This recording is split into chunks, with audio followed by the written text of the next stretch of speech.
so much for that very warm welcome there. And what a great privilege it is to be sharing the stage with a pioneer in luxury retail. Now, I don't think it's very fair that we've given you a very brief introduction. So I wanted you, especially for our international audience, I would love for you to tell us a little bit more about the Chalhoub Group and also your focus on sustainability, which I know is very important to you at the moment. So please do start us off. Sure. I mean, the Chalhoub Group is a family-owned business which started in 1955, so now 68 years ago.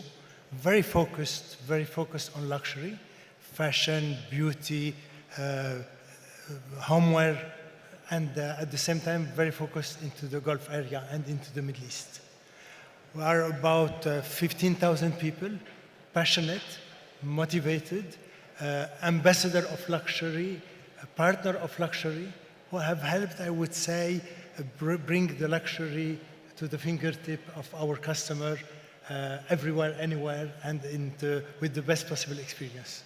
And you've been in the region for about 65 years, I was reading, which is... We have been in the region for 65 years. And going to your second part of the question about sustainability, we are extremely engaged in our sustainability drive. Engaged because we feel that as a family business is always looking for sustainability. It's always looking how to create a sustainable business model. But how can we create a sustainable business model if we are not in a sustainable environment? So since, I would say, before all this ESG, sustainability drive, etc., we have always tried to perform our business in a very responsible manner. Very responsible towards our planet, and we took the commitment of being net zero by 2040. Very responsible for our people, and we feel that we need absolutely to create this environment of a great place to work, to get really our people engaged, well-balanced, taking care not only of their well-being, but also of their mental health and social health. And again, very particular about our partners, being very demanding with our partners in order to make sure that our partners also are engaged, because it's together that we can build it. And finally, strong governance with a strong ethic, which would help us to go through it in a very responsible manner, as I said. So going back to our discussion focus on powering global growth from the MENA region, why do you think, I'd love your opinion on why you think that the Middle East is attracting so much attention when it comes to fintech investment? And also, off the back of that, how exactly do you think that the power of fintech can also help bring international brands here to the region? I would say the attraction on the Middle East already is an attention which is happening because of all the economical development which is happening in this part of the world. We have heard the Minister of Economy and how he feels that we need to double the economy in the coming 10 years and 7% growth a year. But also, I would say we have a young population which is very much digital savvy. We have government which are really working hard in order to make sure that there is innovation, creativity, digitalization, which is happening everywhere in order to facilitate the life of everyone.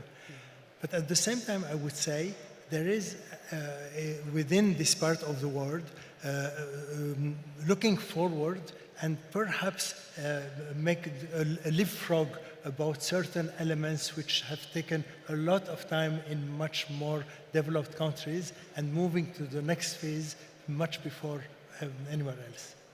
On the other hand, I think that with all the fintech, with all the digitalization, we are helping a lot to focus on what is the most important for any brand, and particularly for luxury brand, is how to facilitate the life of our customer, how to personalize, how to be very relevant to the customer, how to bring him, as I mentioned it, luxury to his fingertip in the most simple way, but at the same time in a very inspiring manner focus on how to bring this inspiration, but having all the convenience which could be brought by fintech and by digitalization as well. I suppose consumer demands are changing all the time, especially as you mentioned with that next generation, which we'll move on to in a bit. But let's talk a little bit about hybrid retail, because I was reading that you're looking to become a pioneer in luxury hybrid retail within the region and also, potentially globally as well. So let's talk about the power of fintech in hybrid retail for a moment. I'll start by hybrid retail itself. Today, any of our customers is at the same time offline and online. Today, there is no more barrier between shopping online, shopping offline, get inspired by the social media, get inspired by a nice window, get some influencer who could do it. So I think that we are living in a world where we all became absolutely hybrid. And we really need to make sure that we bring the best of offline into our online, be it this human touch, which is so important, this personalization, which is so important for our customer, and bringing the best of what is online to the offline, and making sure that we use the best of the technology in order to make the experience extremely convenient for our customers. So if we take some of the fintech ability which has been done, if we take about some of the element which is facilitation of payment, about some of the great tool which today facilitate the payment, about pay now, buy now and pay later. If we speak about subscription model, if we speak about all the different aspects which could be there, I really feel that we can get it. Often it has happened online first, but then we can get it more and more online at the same time and being absolutely hybrid. So all this is always with the same aim. How can we inspire, exhilarate, delight our customer? How can we make the best of it in order to have a fantastic experience and at the same time extremely convenient and simple to use? And we were speaking about the cryptocurrency and how much the cryptocurrency could also change our life. And into some of the generation, they are totally into it. We can see it.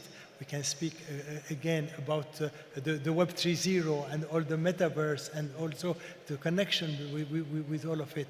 And I think we are living in a world which is evolving extremely quickly, and we have to stay relevant. We have to stay relevant for the new generation. We have to stay relevant for the more mature people, and all the time continue evolving, online and offline, in a very hybrid way. Well, I'm presuming those that buy luxury products, my personal opinion, if I want to buy a luxury product, I want the whole in-store experience. I want to go in there, I want to feel luxury and experience that sort of firsthand. So how does that work when it comes to online? And how do you keep the luxury experience in both situations? And you said it very clearly. If you want to buy luxury, you want this human touch. You want to be inspired by certain stories. You want to be inspired by certain know-how and see how the feel and touch is. But you could discover it also from a digital way. You could speak to our sales team, even online or offline. They could bring it really to life. And I think there is a lot which we could improve in our online experience. So for us, it's not only the convenience. You press a button and you get your product in. It's, again, to create this whole story, but we can create it virtually. Again, if we look today at some of the Web 3.0, again, some of the NFT which are being there, etc., it inspires a lot of people. So we could bring this, again, in live, totally online at the same time. A lot of people confuse the experience online to just getting the product or getting it at the best price. But you're right. When we speak about luxury, we speak about much more than this. We speak about really making emotion, building those emotions into the person. We speak again about having a rightful conversation.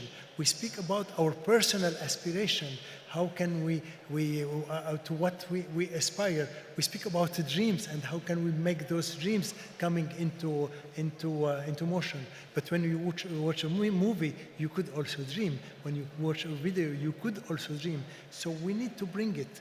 On the other hand, if we go to our offline, today sometimes the experience is absolutely awful.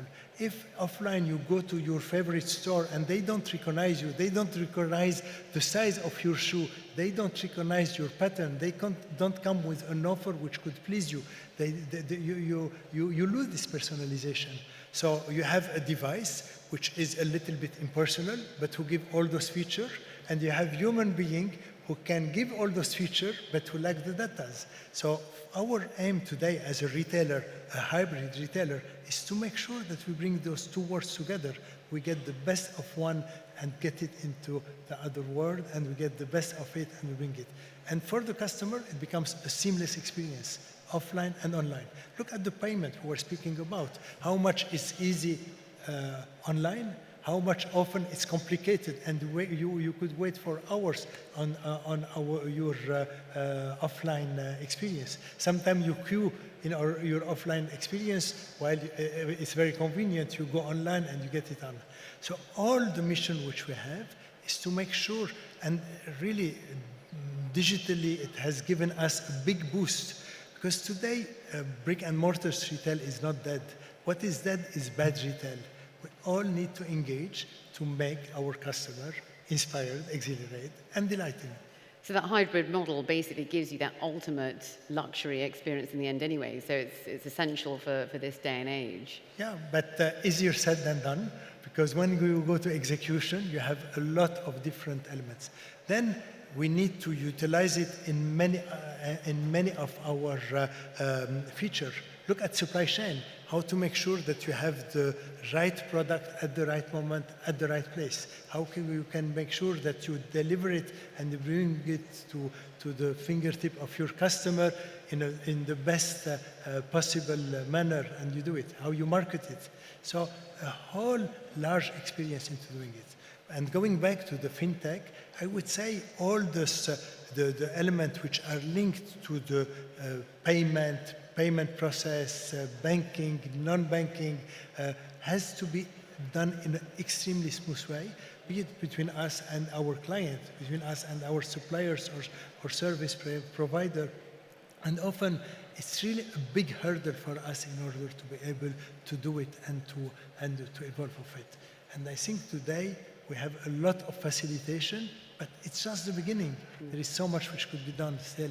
So tell us what exactly you're investing in right now when it comes to fintech then. I'd be a bit interested to hear what you're looking at in particular. And what are you most excited about in terms of this next era and this new wave of fintech and digitalization as well? I mean, we are investing in a few different areas, and I spoke about some of them, which are meaningful for our business in order to evolve, and some of the other area we are in exploration. So we're speaking about pay now and buy later. So we invested into it, we developed it, we invested in some fintech company who are delivering it, but we also made sure that today, I would say, over 300 of our 700 stores are really applying it. A year ago, it was only on the digital side, which we were doing it. Today, we are having it in a lot of our retail stores. When we speak about subscription model, and the subscription model is if you buy a skincare cream and you want it to be delivered to you every month or 2 months, you make sure that it is delivered every month and 2 months.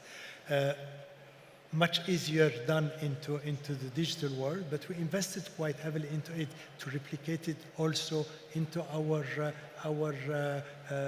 we invested a lot in the Web 3.0. We have created today a sneakers digital site, quite successful.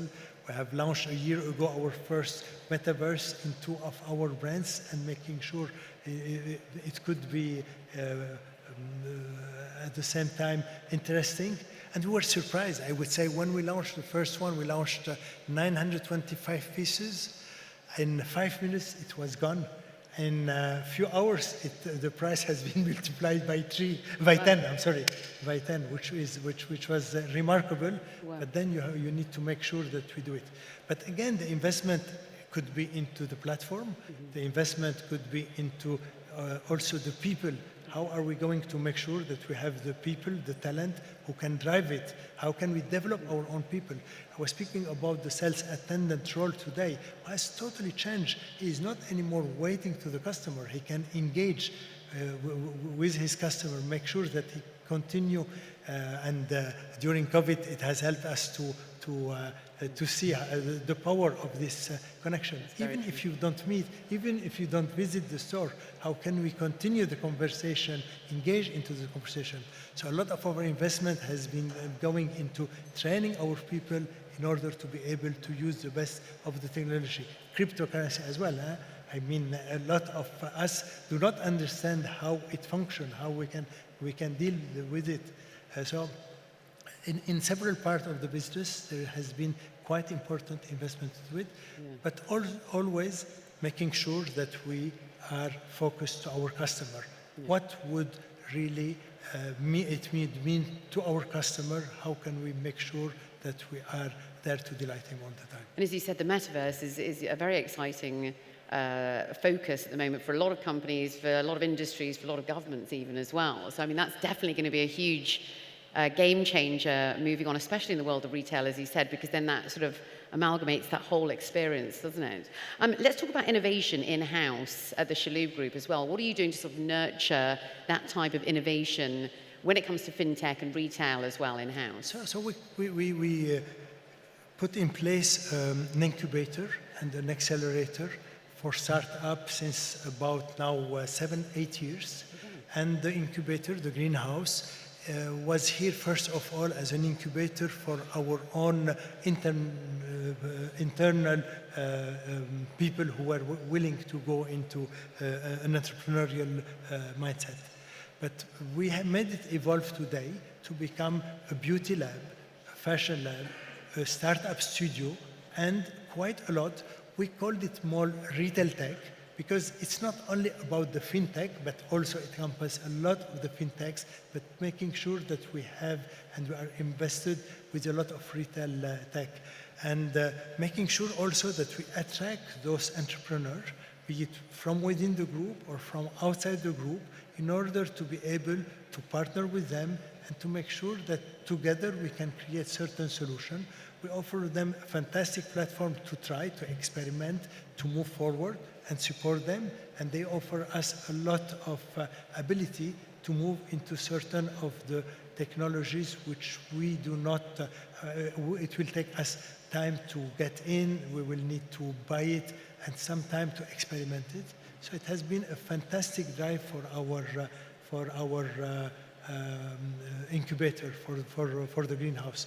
And we have few of the company which we incubate who have really developed in a very substantial way, starting, I would say, on a spreadsheet, and today using a lot of the technology. So we had this fantastic entrepreneur who have made this platform in order to make sure that we deliver personal styling and proposal for with personal styling to our customer, which has today it could be scaled up in many other places into the world in a very meaningful way. Congratulations! That's very exciting indeed. Congratulations for her.